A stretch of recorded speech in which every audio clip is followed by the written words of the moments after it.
Ô les croyants, on vous a prescrit as-siyam comme on l'a prescrit à ceux d'avant vous. Ainsi atteindrez-vous la piété.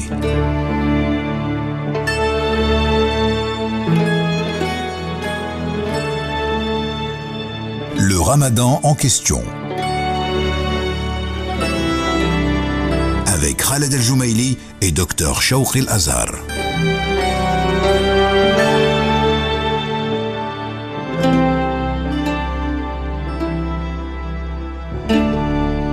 Salam alaikum chers auditeurs et bonjour à tous et bienvenue dans Ramadan en question sur Orix FM, une émission en compagnie de Dr Shawqi El-Azhar de l'Université Hamad Ben Khalifa, directeur adjoint du Centre de recherche sur la législation islamique et l'éthique. Dr Shawqi, salam alaikum. Wa alaikum salam wa rahmatullahi wa barakatuh. La prière de Tarawih.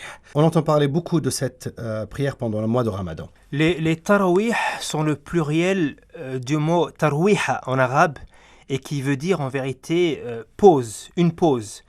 Et ça vient du fait que les premiers musulmans prenaient une pause après deux unités de prière qui duraient assez longtemps. Et donc il y avait une petite pause après chaque deux unités de prière. De là vient le mot tarawih, donc qui veut dire littéralement les pauses. Et donc ce sont les prières quotidiennes du soir exécutées après celles de l'Isha pendant le mois du Ramadan. Est-ce qu'ils sont obligatoires ? Ces prières ne sont pas obligatoires, mais elles ont une importance pendant le mois du Ramadan. Le prophète sallallahu alayhi wa sallam nous dit « Man qama ramadana imanan wa ihtisaba, ghufira lahu ma taqaddama min dhanbih » Celui qui prie les nuits du mois du Ramadan avec une foi sincère et avec une intention sincère, ihtisaban yahtasibu al-ajr, c'est-à-dire il attend une récompense par Dieu, eh bien tous ses péchés antérieurs lui seront pardonnés.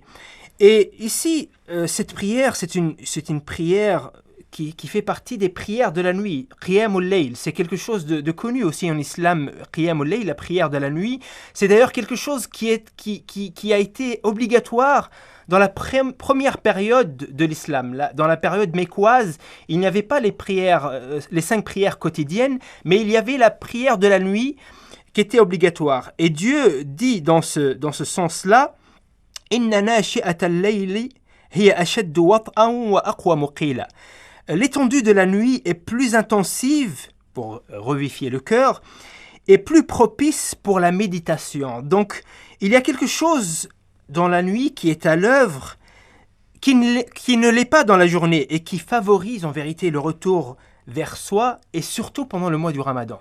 Donc, ces prières-là, Salat et Tarawih, est-ce qu'elle est possible ou permis de faire ces prières-là à la maison ? Oui, pour bien les femmes, sûr. par exemple, ou pour les gens qui sont malades ou fatigués.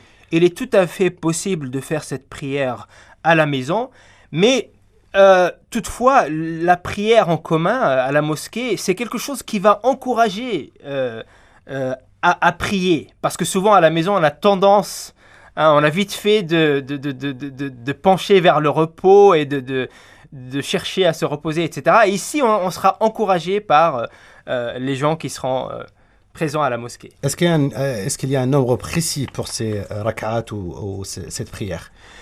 Il n'y a pas vraiment un nombre précis. Le compagnon Omar, qui est le compagnon du prophète, il a prié 21 unités de prière. Après lui, d'autres ont prié 8 unités de prière.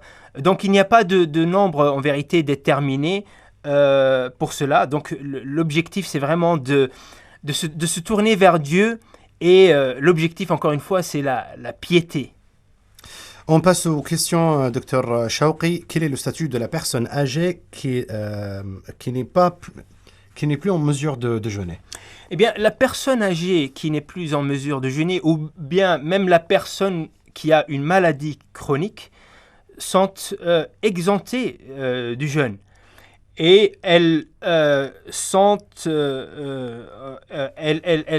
censées payer pour chaque jour où elles n'ont pas jeûné, donc nourrir un nécessiteux pour chaque journée qu'ils ne jeûnent pas.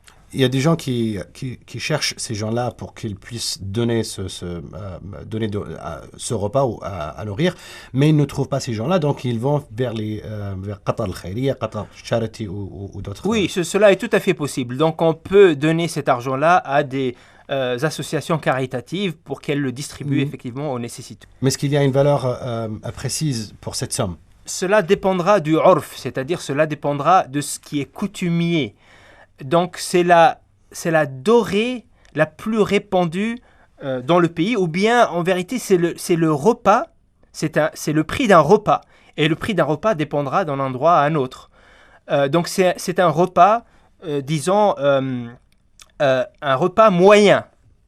Le repas moyen des gens par exemple qui vivent au Qatar, cela peut être estimé à, je ne sais pas comment c'est estimé ici, ça peut être estimé à 20 riels ou 30 riels, je ne sais pas exactement la somme avec laquelle on estime aujourd'hui un repas ici au Qatar, mais voilà, cela dépendra de l'endroit où on vit et du repas moyen des gens qui vivent dans un pays donné. Et je crois que le ministère des Affaires islamiques qui décide à chaque année c'est quoi l'équivalent de cette somme. On passe aux dernières questions. Donc les gouttes pour les yeux, les gouttes pour les oreilles ou le nez. Est-ce que c'est permis pendant le jeûne ou pas? Ici, beaucoup de savants distinguent entre deux choses. Les gouttes qui rentrent par le nez ou par la bouche, cela est interdit parce que cela arrive à la gorge, et tout ce qui arrive à la gorge, eh bien, ça rend le jeûne. Alors que les gouttes qui rentrent par les yeux ou par les oreilles, ils ne rentrent pas par des voies habituelles, al-manafidh al-mu'tada, comme ils disent. Et de ce fait, beaucoup de savants disent que ces gouttes-là ne rompent pas le jeûne. Docteur Chouairi, merci beaucoup. C'est la fin de cette émission. Merci beaucoup d'avoir été avec nous et merci beaucoup à nos auditeurs de nous avoir suivis. Le rendez-vous, Inch'Allah, c'est demain sur Oryx FM.